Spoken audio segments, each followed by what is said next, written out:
Well, hello there. I didn't see you come in. Make yourself at home. Have a drink. While I give some attention to some underappreciated characters and storylines that I personally love. And I hope you grow to love as well.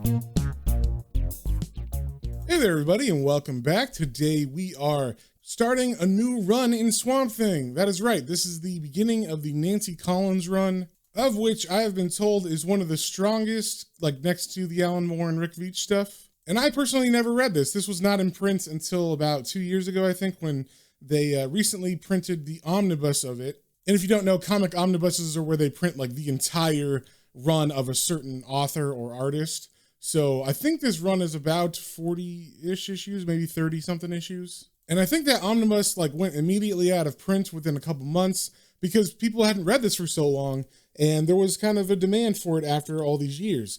But I do believe it is back in print, so if you really like this run, definitely go try to pick up the omnibus, because it's the only way you're going to be able to get it besides digital. And just in case if you haven't been following along, I'll catch you up on a little recap here. In the last run, Swamp Thing's daughter named Tefe was born, and he and his wife Abby and their daughter Tefe lived in the swamp in a nice home that he had grown for them. And then all of a sudden, stuff started to go wrong. First, we had Tefe, who's a baby, but she's also part elemental and also part demon, because not only is her biological father, John Constantine, but when Swamp Thing took over John's body to consummate his marriage and get Abby pregnant, he did not realize that John's blood had been corrupted by a demon. So his daughter Tefe is part demon, part elemental, part John Constantine. So needless to say, she is a super powerful baby. And as you can imagine, that goes kind of bad sometimes. We had a storyline where Tefe tried to follow her dad into the green and ended up taking her soul out of her own body, and then her flesh like died and rotted, and then she was in hell for a bit, and Swamp Thing had to go rescue her from there. But the main storyline was that there was another parliament we found out about called the Gray. And much like Swamp Thing is the elemental of the green, the Gray had its own elemental called Matango, and Matango wanted to kill or at least corrupt Tefe so that she would be under his control. And of course, as part of that, he wanted to kill Swamp Thing, but more importantly, he wanted to kill all of the past elementals in the green and take them over and corrupt them with his fungus. So as you can imagine, Swamp Thing doesn't like that. So he and the rest of the parliament go to war with the Gray and eventually stop Matango from taking over. And at the end of that, we were left with all the different realms, the green, the gray. They are now in balance with the earth and humanity. But there is always something in the background where if one of those different forces ever gets too powerful, the others will rise up against it. And that is where we left off from the Doug Wheeler run, and now we pick up with issue 110, the beginning of the Nancy Collins run. And first things first, we got the cover here. We see there is a terrifying ghoul or man on the cover. He is wearing a preacher's outfit, and he looks like he's doing some kind of spell or something over a corpse of a person that also has a snake on it. So possibly the snake has killed this person with its venom. And in the background, we can see lightning crashing. And in the light caused by that lightning, we see Swamp Thing's outline. And I'm not sure if that's him walking up or if it's just kind of ethereal Swamp Thing in the background. And we also see on the cover that this is written by Nancy A. Collins with art by Tom Mandrake and Bill Joska and inks by Kim DeMulder. And we start off on the first page in Mud Creek, Texas, where we see outside of that town of Mud Creek, there is a tent of some kind, and we zoom in on it and we see that it is in fact a revival tent. And we see on the front of it, it says sinners repent. And we're getting dialogue of what's going on inside. And of course, there's a preacher who sounds all fire and brimstone. He's talking about sinners and how the tribulation is coming. He says, "These are the times that tempt the faithful and tempt them to wander from the true path. Every day, countless unsaved souls are seduced, corrupted, and damned by the humanists, atheists, communists, feminists, scientists, and Satanists. Anarchy, evil, sin, temptation. It is everywhere you look, everywhere you go. Your faith must be strong, brothers and sisters." And I don't know about you guys, but I think I might have found my true calling after reading that. So anyway, we see in the audience there are a bunch of chairs that are empty, but there are, a smattering of people inside this tent. And some of them are listening, and others are kind of not paying attention and talking to each other. And the preacher eventually gets to a part in his sermon where we find out that he is one of those snake handling preachers. So he's got a snake around his neck that comes out from his collar, And then he begins to quote from the Bible where they talk about handling snakes and how no venom will kill them if they truly believe in God. And we're only seeing him at this moment with the snake. So it seems like he's talking to them and is about to ask them to pick up the snake to prove their faithfulness to God. And at the end of the section, he says, "Can I get an amen, brothers and sisters?" And then we get a shot facing the audience from the stage, and we see that all of them are in fact dead. And the way that they're kind of slouched over and stuff's coming from their mouth, it seems like possibly they've been poisoned. And on this page, we also see that the name of this issue is called Any Deadly Thing. Then we cut to Louisiana, where we see Chester is driving Abby and Tefe home. And it seems like there has been some time in between the Doug Wheeler run and this run, because Abby's mentioning stuff we haven't heard about. She's talking about a alligator monster that was going around that they apparently defeated the night before. So these are just events to establish that time has definitely passed between the last issue and this one. And we're also seeing that Tefe looks a bit older. She has longer hair. And it's cool to see her kind of getting older because she's getting more features that look like Abby. And her hair matches Abby's because Abby has white hair, and she's always had white hair, even in the 70s. So I guess that's just like a family gene, much like Steve Martin or something. And so Tefe has this white hair as well. And now her hair's so long, she wears it in a ponytail. So while Chester and Abby are talking, we see that Chester's kind of uneasy and he's being a little quiet. And Abby asks if he's okay. And they had just been talking about Chester's partner, Liz, and that seems to be the reason why Chester got quiet. And so Abby asks, "Chester, is there something wrong, between you and Liz?" And Chester turns to her and says, "To tell you the truth, Abby, I'm not sure." And then we cut to the new house that Swamp Thing has built for them since the last one was destroyed during the battle with the Gray. And Swamp Thing's just sitting there relaxing. He's grown some flowers on his shoulder and hummingbirds are feeding off of it. And it seems like after that long battle and dealing with all the stuff from the last arc, he's definitely taking the time to relax and enjoy life. So as he's sitting there feeding the hummingbirds, Abby and Chester and Tefe arrive on a boat. And while Chester is tying up the boat, Abby walks over to Swamp Thing, says hi, gives him a hug, and then whispers to him, "Honey, I think you need to talk to Chester." And Swamp Thing says, "Chester? Why? Has something happened?" And as Abby hands Tefe to Swamp Thing, she says, "I'm not sure. I think he needs a man-to-man talk." So Swamp Thing goes over to Chester, and luckily for him, before he has to broach the awkward subject, Chester brings it up right away and asks him, "Look, I know you're busy being a nature god and stuff like that, but could I ask you some advice about something?" And Swamp Thing says, "I am never too busy for my friends." And Chester says, "Well, it's kind of personal. Me and Liz have been together for some time now. And not that we don't get along, we do. It's just, well, I don't know whether it's me or her or both of us, but we seem to be drifting apart. And it's just that, well, you're married, aren't you? I thought maybe you could give me some pointers." And then Swamp Thing smiles at him with a big, mossy grin, and he says, "Chester, I have been, in my way, married twice. The first as a human, the second as an elemental. But as to the ways between man and woman, there are things not even gods on earth can hope to fathom."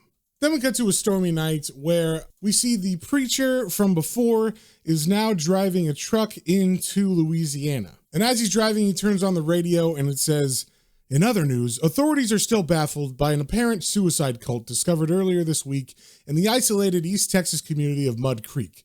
The bodies, including those of senior citizens and an infant, seem to bear the marks of ritual poisoning. However, the Texas Rangers refuse to comment on similarities between similar death cult mass suicides in Oklahoma and Arkansas." And then the preacher reaches over and turns the radio off. And we see that this preacher drives around with the snake loose in its cab. So he's kind of talking to the snake like it's a second person in the car. And he says, "Just listen to how they get so excited over a bunch of no-good sinners, like they was innocent lambs brought before the slaughter. But we know different, don't we, Lazarus? We know the truth, huh? Unworthy vessels. That's what they were. Undeserving of the Lord's grace and forgiveness. They were weak and they paid for their weakness with eternal damnation and death everlasting." And in this panel, we get a good look at the preacher. And I didn't describe him before, but I will now. He is an older white man with long-ish hair, like he hasn't had a haircut for a while. And he kind of looks like Cable, if you know what Cable looks like from the X-Men. except he's not built at all. He's just, a normal fragile old man. And one thing that's noticeable about him is he does have like a dead eye. It's his left eye. And there's one panel in here where it's like gleaming. And in this panel, that's why he actually looks like Cable more so, because Cable has a cyborg eye that gleams fairly often. So as he's driving, he looks over at the Bible on his seat, and we see that there is a pamphlet for something called Terrebonne Parish. And I guess that's why he's going to Louisiana, for this specific area. And he continues, "Sometimes I grow weary.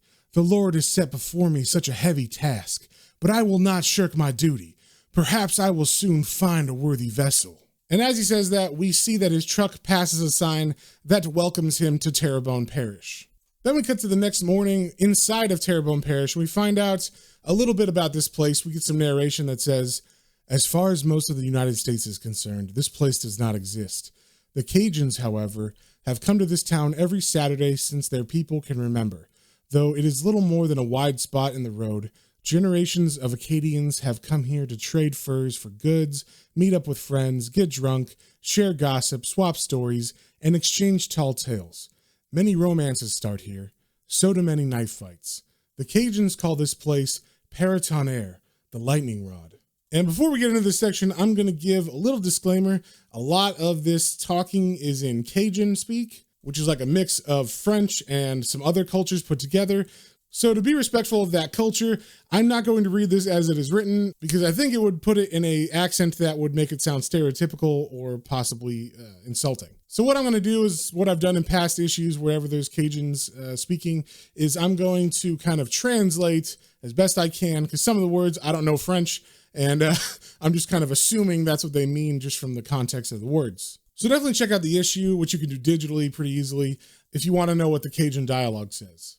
So like the narration said, we are in a place called Paratonnerre, which is in the center or in the township of Terrebonne Parish. And we see two people walk into a store. One of them we've seen before. It is our old buddy, the Cajun LeBeau, who is friends with Swamp Thing. And we first met him in the Alan Moore run, but he was in the Rick Veitch run, and I think he was also in the Doug Wheeler run a little bit. But the second person is the first time I believe we're seeing his wife, and her name is Ada. So they're walking into a store and they're saying hi to the store owner, and everybody's nice to them. It seems everybody loves LeBeau because he talks to the good gumbo, which is what they call Swamp Thing, and that has allowed their area to flourish with lots of vegetables and stuff growing. And as LeBeau is talking to the owner, we see the preacher come in, and he kind of just interrupts the conversation LeBeau is having with the store owner. And the preacher says, "Excuse me, but could I speak to the manager of this establishment?" And the man who was talking to LeBeau at the counter says that is him. And as the manager answers, we see this panel of a crazy looking face for this reverend.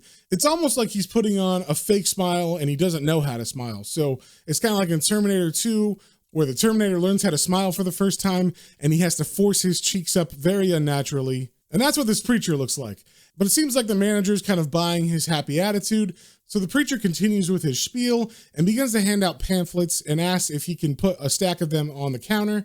And we see that the pamphlet says Tent Revival Sunday Night. And we get the actual name of the pastor, and it says his name is Father Tocsin. And we don't get an answer from the store manager that says, yes or no if he can leave these here. But we do get a panel of Father Tocsin walking out, and he looks kind of mad. So I'm assuming they didn't let him put the flyers up. And as he walks out of the store, we see that LeBeau and his wife Ada are kind of arguing about the man. And what they're arguing over is she is more interested in religion than LeBeau is. And LeBeau says he's not sure about the man and he does not like it. And when he says this, the wife gets very mad at him and says, "Jean LeBeau, shame on you. That's no way to talk about a man of the cloth. You're just jealous. You don't want competition." And LeBeau seems dumbstruck by her sudden passion about this topic, and he doesn't really know what to say, but she continues, "What, with all those dealings you've had with that Rougarou in the swamp, it would do you some good to get right with God." And LeBeau takes offense to this because a Rougarou is something that's evil, or it's like a monster that's in the swamp. And he says, "Now, Ada, you know the good gumbo is no Rougarou." But she yells back, "I know no such thing. You go off in the swamp and come back with all kinds of stories. How do I know you ain't fooling around with that half-naked woman you say is his wife?" And as she says this, they're getting in their boat to go back to their house. And LeBeau seems like he just doesn't want to deal with this because he just says, "Whatever you say, love." Then we cut to Father Tocsin, who is in the revival tent, And we see that he's got a bottle of wine, and next to it on the table is a bottle of poison, and it looks like he's filling up a shot glass full of the poison and is pouring it into the wine. So it seems like this is how he's poisoning the congregations he's going to. At first, it kind of looked like maybe he had some kind of magical powers because that snake is very familiar to him, and we didn't see the other people who died drink anything. But from this panel, we can assume that he does not have powers and that he just poisons the wine before he gives communion. And as he's doing this, he's kind of thinking, and we see the narration under this panel says, "Faith. It's all a matter of faith. If they truly believe, then they will be spared. The angel of the Lord said so when it appeared unto me." And then we get a flashback of the moment that the angel appeared to him, and we see it as a younger version of Father Tocsin. His hair is much shorter, and he only has a little bit of gray on his hair around his sideburns. And in this first flashback panel, we're seeing this younger Father Tocsin staring at what looks like an angel, and the narration says, "I was scared at first, for I thought it was there to punish me. But then it smiled and spoke in a voice as loud as thunder and as delicate as wind chimes." And in the first panel, we were seeing the angel from the back, but now we see in the second panel the face of the angel, and it does look pretty angelic, except it has little sharp teeth, which should be a dead giveaway that this possibly is not an angel. So the angel says to him, "Well played, my son. Our Lord is pleased. You have triumphed over sin. You have passed this first test set before you, so worry not for your soul." And then we get a panel that's looking down on Father Tocsin, and we didn't see what was at the ground before, but now we see that apparently he has just murdered a boy. And the angel continues to talk. "Though he wore the skin of the stainless lamb, the child was truly a spawn of the serpent, here to tempt you with nameless lust and desire. You did right to smite him thus." And then the angel reaches out and touches his face, and Father Tocsin's narration says, "Its touch was like burning ice. I did not know whether to scream or shout hosannas." And the angel continues to talk to him, saying, "You have been chosen to serve our Lord as his messenger, to warn sinners of the fate they face should they refuse to believe. But first I must mark you, so all that come before you shall recognize you as a man of holy mind." And this is kind of weird. The word mine is spelled like German, like M-I-E-N. And I'm not sure if that's an important thing, but I just wanted to point it out in case it becomes important later. So like I said, the angel is touching Father Tocsin's face, and from the position of her hand and her thumb, we can assume that the mark she's talking about is what ends up becoming the dead eye of the father. Like possibly the angel shoved its thumb in the father's eye. Then we cut to the evening in the swamp, and we see at LeBeau's house, LeBeau and his wife are making up, and LeBeau is saying maybe Ada was right, and maybe he was being jealous of some new religious person coming into the community and maybe looking up to him instead of LeBeau. But he does tell her that he has a bad feeling about this one-eyed preacher. And she responds by saying, "LeBeau, he's a man of God. What harm could he possibly do?" And then we cut to Abby and Swamp Thing, who are in a different part of the swamp, and they're getting some alone time where they can be together, and they're sitting on a fallen tree and watching the sunset, and Swamp Thing says, "Are you sleeping well, my love? Have you had any more?" And then Abby cuts him off and says, "Bad dreams? No, none that I remember anyway. Dreams are just dreams, aren't they, Alec? Like when you find yourself back in high school, or you realize you're walking downtown stark naked." And when she says this, Swamp Thing looks down at her, and I'm assuming he says this lovingly because it doesn't make sense any other way. So he says, "Yes, unless they come true like mine did." So Swamp Thing is saying Abby is his dream come true, and that just makes this moment super sweet. So they embrace each other even harder as they stare into the sunset. And we do see a weird thing here. I don't know if this is foreshadowing that's going to appear later on. I'm assuming it does. But in the distance, in the sunset, we do see what looks like the outline of a pirate ship. It definitely has sails, and it looks like an old school 1700s vessel. And everything on it is just kind of outlined in ink. There's no real structure to it, except the sails do look real. But they don't mention it. It's almost like they don't even see it. So it must be foreshadowing for future issues. Then we cut to a little later in the day where LeBeau and his wife Ada are on the boat again, and they are on their way to church. Specifically, Ada's on her way to church. She was able to convince LeBeau that she's going to go, and she's telling him while he's pushing the boat with a stick that he should go too, because of all that stuff he talks about with the gumbo man that he's always talking about. She thinks that the Bible would do him some good, if he's even allowed to set foot inside of a church again. And as she's saying this, we see an area in the water begin to have bubbles come up, and then like the 50s monster or something, Swamp Thing pops out and surprises LeBeau, but also surprises Ada. And LeBeau is happy to see him, but this is actually the first time Ada's ever seen Swamp Thing in person. Up until now, LeBeau has apparently only told her stories of the Good Gumbo Man. And LeBeau actually makes the introductions between Swamp Thing and his wife. And even though LeBeau's talking to him, she is still kind of dumbstruck, and the only word that comes to mind she says out loud, and that is the word Rougarou, which we learned earlier means some kind of monster in the swamp. So Swamp Thing asks what they're doing out here so late, because it's like in the evening time, and LeBeau tells him that they are in fact going to see this new preacher that's in town, and LeBeau's not going to go, but she's going to go to this revival. And apparently one of the storylines that was going on between the last issue and this one, with the time jump, is that there's actually been a real Rougarou going around and killing people. So Swamp Thing tells them to be careful, and he says, "I have been looking for the Rougarou you saw 2 nights ago. It killed 3 men in Houma and maimed another. I have reason to believe it is still in the swamp. Take care, my friend. It was nice meeting you, Ada." And then he walks away into the water, and Ada kind of smiles as he does, and she says, "You know, for a Rougarou, he's got good manners." So it seems, even though she was scared at first, the initial meeting with Swamp Thing has gone well, and she kind of likes him a little bit now. So LeBeau and Ada continue to the church service, and like I said, Ada goes inside. She tries to get LeBeau to go in as well, but he does not want to. He just waits outside. So she goes in alone, and we get some narration that says, Ada wishes her husband would join her this time. Even though he says it's a joke, she knows the only way she'll ever get Jean Lebostri back inside God's house is in a pine box. It's not that her husband is a bad man, far from it, but his attitude towards religion, well, it isn't the way she was brought up.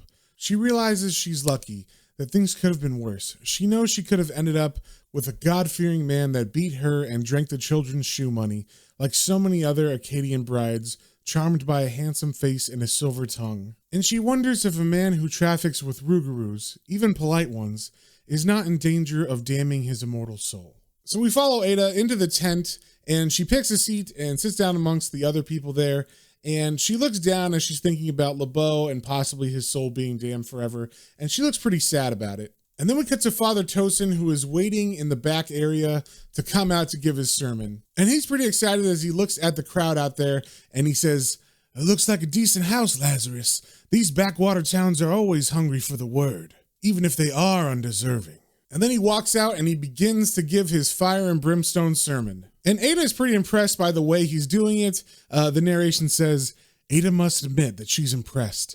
The one-eyed preacher speaks with a fever and conviction that cannot be denied. Although he often contradicts himself and does not make much sense, his delivery is inspired. She wishes her husband was here to see it. And as she's thinking this, we see Father Tocsin come to the part of his sermon where he's going to give communion, and he says, "Now, brothers and sisters, if you will come forward and kneel, I will administer Holy Communion. Come forward, my children, come forward in the name of our Lord." And then he reads the verse from the Bible where Jesus talks about drinking his blood and eating of his body. And the people are coming up one by one, and they're taking drinks of his cup. And remember from what we saw earlier, this is all poison wine. So finally, we get to Ada drinking it, and she's about to take a sip, and all of a sudden, she kind of has like a vision or something where she sees the snake, and she sees kind of the evil look of Father Tocsin, and she looks pretty frightened. But we don't see what happens in between this moment and the next, because once you turn the page, we see LeBeau. He's standing on a dock waiting for the church service to be over, and he's surprised by someone calling his name, and he recognizes it as his wife, Ada, and she's struggling. She's crawling on her hands and knees, and he runs over to her and tries to hold her up, and he says, "What's wrong?" And she says, "Poison, the wine. I tried not to swallow, but he made me." And with that, he thinks pretty fast. He picks her up, and he rushes her over to the boat, and he says, "Hold on, Ada. I'll take you to the Good Gumbo, and then I'll kill me a one-eyed preacher." Then we cut to Swamp Thing's house where Abby is trying to feed Tefe, and we see them have like a nice, cute moment where Abby is saying, "Tower to Tefe, open the hangar. Here comes another airplane. That's a good girl." You have to eat all your vegetables if you want to grow up and be a powerful elemental like Daddy. And right at this moment, she's interrupted because LeBeau bursts in and he says, Bon Gumbo, help. And at first, Swamp Thing isn't in the house. Abby just rushes to him and asks, LeBeau, what happened? And he tells her that Ada's been poisoned, and so she takes him into the bedroom and lays her on the bed. But right as that happens, Swamp Thing just appears. It's like he knew something was going on. And Abby fills him in saying, Alec, thank heavens, it's LeBeau's wife. She's been poisoned. And Swamp Thing reaches out a hand to her and kind of feels the green, I guess, in her body. And he says, the symptoms resemble those of strychnine poisoning. In a way, she is lucky. Strychnine is deadly, but not the fastest of poisons. There's still time.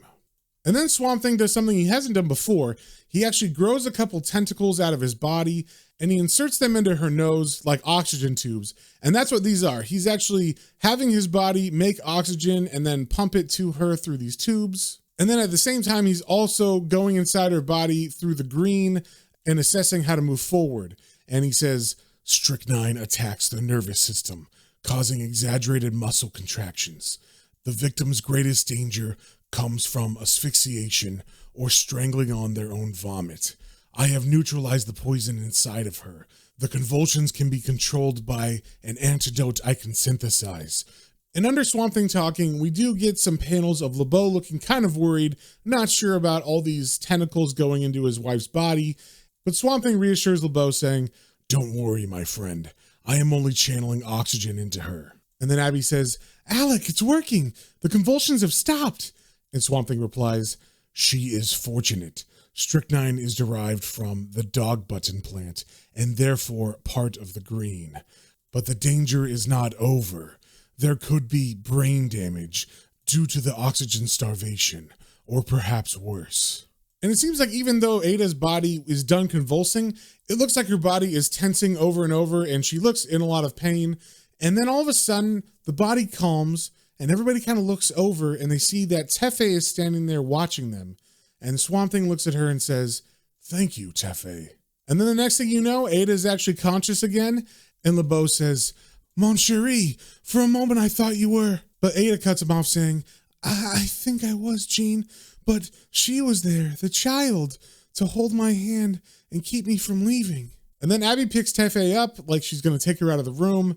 And she whispers to Swamp Thing, Alec, what did Tefe just do? But Alec doesn't answer her right away because he doesn't know. He's even got like a ponderous face where he's like touching his chin, thinking about it. And then because Ada's such a good person, she actually remembers all the other people that were poisoned. And she says, LeBeau, the others, you have to save them. You and the good Gumbo. And LeBeau tells her that he will. And then he turns to Swamp Thing and says, quickly, we must hurry and help the others that madman has poisoned. He has his tent set up in the pasture just north of town. And Swamp Thing says, I know the place. I'll see you there. And then he vanishes into the green, leaving LeBeau there to kind of, I guess, just take the boat back. And then we cut to the revival tent where the preacher is very angry because all these people that he's poisoned are dying and none of them have been able to overcome it. And so he says, failure again. Will I never find a worthy vessel? Am I doomed to wander this sin-ridden, godless country forever alone? What have I done to deserve this? Have I displeased you in some way? If so, tell me what my transgression was, so I may make amends. Give me a sign. And as he's saying this, he's holding his hands out to the heavens, so he's trying to talk to God. And when he says, give me a sign, all of a sudden, Swamp Thing begins to build his body behind the preacher, and the preacher kind of stops what he's saying and gets the feeling that someone is behind him. And before he can turn around, Swamp Thing says, by the founders, what have you done? And then Father Tocsin turns around and he, automatically assumes that Swamp Thing is some kind of demon. So he says, so Satan has sent one of his minions to tempt me during my crisis of faith. It'll do your master no good, foul child of hell. I'll never abandon my destiny. Never. But then right after he says this, we see that Father Tocsin cowers down in the presence of Swamp Thing because Swamp Thing has grown all these tentacles out of his face and chest. And this is in order to do what he did with Ada and give all these different people oxygen tubes and stuff. But he actually just kind of looks like a Cthulhu monster or something with all these tentacles coming out of his face. And surprisingly, he doesn't really hurt or try to attack the Reverend. He tells the Reverend, there are lives I must save. I will deal with you later. but right now I have no time for your delusions. So Swamp Thing goes over to all the rest of the people that were poisoned and are dying, and he puts all the oxygen tubes in their noses and then channels the green in order to make the antidote for the strychnine. And Father Tocsin sees these tubes going into his congregation, and he says, "Stop it!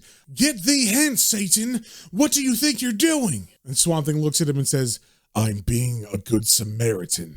But this just pisses the father off because Swamp Thing is using the Bible against him, I guess. So he says, "Blaspheming devil, spirit of evil, servitor of Satan, I command thee in the name of the Lord to depart. Leave this place and return to the hell that spawned you." And Swamp Thing doesn't care about this guy at all. He's not threatened. He just kind of side-eyes Father Tocsin and says, "I don't think so.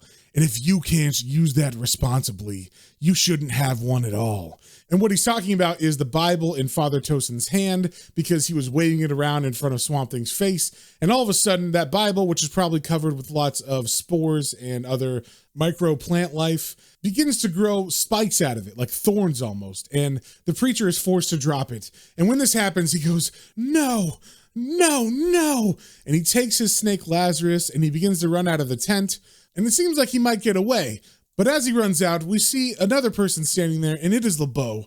And LeBeau is not here to save anybody. He is here to kill this guy who almost killed his wife. So he pulls out a knife, and he says, "You going somewheres, Padre?" And Father Tocsin tries to rebuke him, saying, "Out of my way, sinner!" And as he says this, he's holding out Lazarus, the snake, towards LeBeau. And LeBeau takes his knife and chops that snake's head off. And then LeBeau takes him by the jacket and lifts him off the ground and holds the knife up to his neck and says, "You mad bastard! You damn near killed my wife. You hurt my friends and my people. I'm gonna make you pay for this." And Father Tocsin looks pretty scared, but he says completely the wrong thing that you should say to someone with a knife to your throat. He says, "Your wife was a sinner. They're all sinners, unfit to live in the eyes of the Lord. That's why they died. They were unworthy vessels. Don't blame me, it's their own fault. They didn't have faith."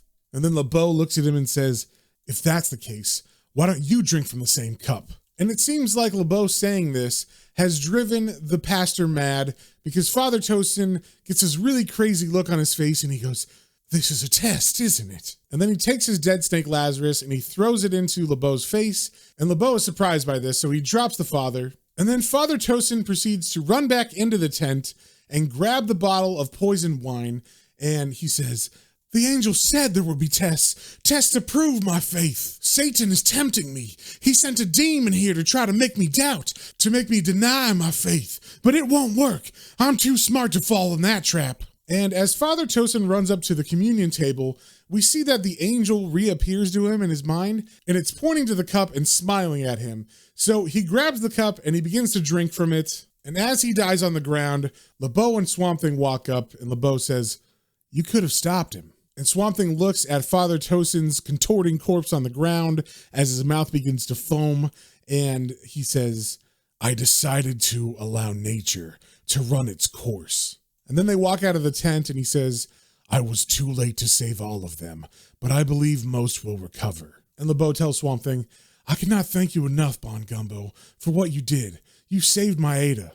And Swamp Thing tells him, "And you helped deliver my child. We are even, my friend. It is better I leave before the state police arrive. But before I go, I thought you might want this as a souvenir." And then Swamp Thing drops the head of Lazarus the snake into LeBeau's hand, and he says, "Be careful how you handle it. They can still kill, even when they're dead." And we see the snake's fangs are still really sharp and they still have venom on them. And then we get one last panel of the moonlit night, and it's the same spot where Swamp Thing and Abby were watching the sunset earlier, and we see that pirate ship is still there. And like I said, I don't know what that means. It's obviously foreshadowing for something that's going to happen, possibly in the next issue. We will find out. So that is the end of the issue. If you guys have any comments, questions, or suggestions, you can email me at planestrains.comicbooks, all one word, @gmail.com. And until next time, remember to stay swampy.